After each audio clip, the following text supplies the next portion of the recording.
അധികൃതരുടെ അനാസ്ഥയിൽ പ്രതിഷേധം ശക്തം. കടലിൽ തകരാറിലായ ബോട്ടുകാർ തന്നെ കരയിലെത്തിച്ചു. വൻ ദുരന്തമാണ് ഒഴിവായത്.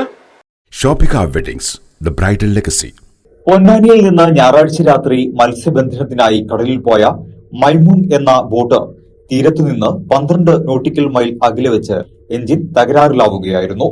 പ്രവർത്തനം നിലച്ച എഞ്ചിൻ റൂമിലിറങ്ങി പരിശോധിച്ച തൊഴിലാളികൾ അവിടെ വെള്ളം അതിവേഗം നിറയുന്നത് കണ്ട് പരിഭ്രാന്തരാവുകയും ഉടൻ തന്നെ വിവരമറിയിച്ച് മറ്റു ബോട്ടുകാരുടെ സഹായം തേടുകയുമായിരുന്നു. അപകട വിവരം ഫിഷറീസ് വകുപ്പിനെയും കോസ്റ്റൽ പോലീസിനെയും അടിയന്തരമായി അറിയിച്ചെങ്കിലും സമയബന്ധിതമായ യാതൊരു ഇടപെടലും അധികൃതരുടെ ഭാഗത്തുനിന്നുണ്ടായില്ലെന്ന് മത്സ്യത്തൊഴിലാളികൾ കുറ്റപ്പെടുത്തുന്നു.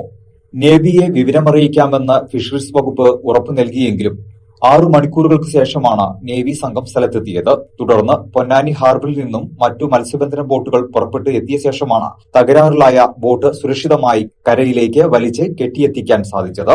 കടലിൽ അപകടങ്ങൾ സംഭവിക്കുമ്പോൾ രക്ഷാപ്രവർത്തനം നടത്തുന്നതിൽ അധികൃതരുടെ ഭാഗത്തുനിന്ന് ഗുരുതരമായ അവഗണനയാണ് നേരിടുന്നതെന്ന് പ്രദേശത്തെ മത്സ്യത്തൊഴിലാളികൾ ആരോപിക്കുന്നു. ദിവസങ്ങൾക്ക് മുമ്പും സമാനമായ രീതിയിൽ മറ്റൊരു ബോട്ട് പൂർണ്ണമായി കടലിൽ മുങ്ങുന്ന സാഹചര്യമുണ്ടായിരുന്നു. അന്നും പൊന്നാനിയിലെ മത്സ്യത്തൊഴിലാളികളുടെ സമയോചിതമായ ഇടപെടൽ കൊണ്ട് മാത്രമാണ് ആ ബോട്ട് തിരികെ ഹാർബറിലേക്ക് എത്തിക്കാനായത്. ജീവൻ പണയം വെച്ച് കടലിൽ പോകുന്ന തൊഴിലാളികൾക്ക് അപകട സമയത്ത് കൃത്യമായ സഹായമെത്തിക്കാൻ ഭരണകൂടം തയ്യാറാകുന്നില്ലെന്ന പ്രതിഷേധത്തിലാണ് തീരദേശം.